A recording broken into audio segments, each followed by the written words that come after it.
নমস্কার দর্শকবৃন্দ, আজকাল অনলাইন পত্রিকায় কিন্তু আপনারা অনস্ক্রিনে দেখতে পাচ্ছেন যে প্রাপ্য ডিএ চাই, চলছে আন্দোলন।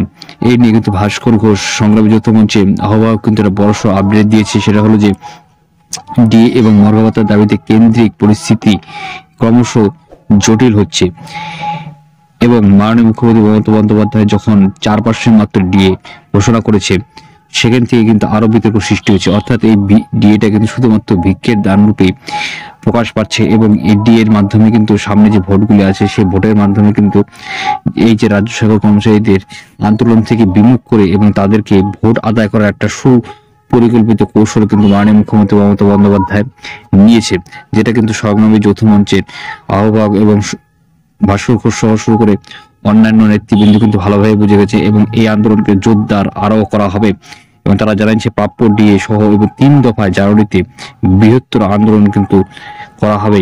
এই হুঁশিয়ারি দিয়েছেন ডিএ আন্দোলনকারীরা, কারণ তারা এইটুকু কথা স্বীকার করে নিয়েছেন যে যতক্ষণ ডিএ আদায় না হবে এই আন্দোলন কিন্তু ঝাঁজ আরো বৃদ্ধি পাবে এবং আন্দোলনের মাধ্যমে কিন্তু জয় আসবে।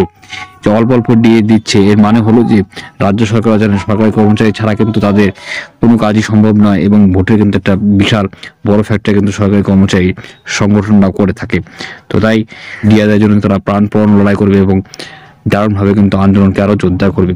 শুধু ডিএ দাবি নয়, এখানে কিন্তু স্বচ্ছ নিয়োগের দাবি থাকবে কিন্তু এই আন্দোলনের মাধ্যমে, যাতে সুদৃষ্টভাবে যে সব নিয়োগগুলো অনেকদিন ধরে হয় সেই নিয়োগগুলো যাতে হয়ে যায়, এই ডিএ আন্দোলনের সঙ্গে কিন্তু সেই দাবিটা কিন্তু রাখা হবে।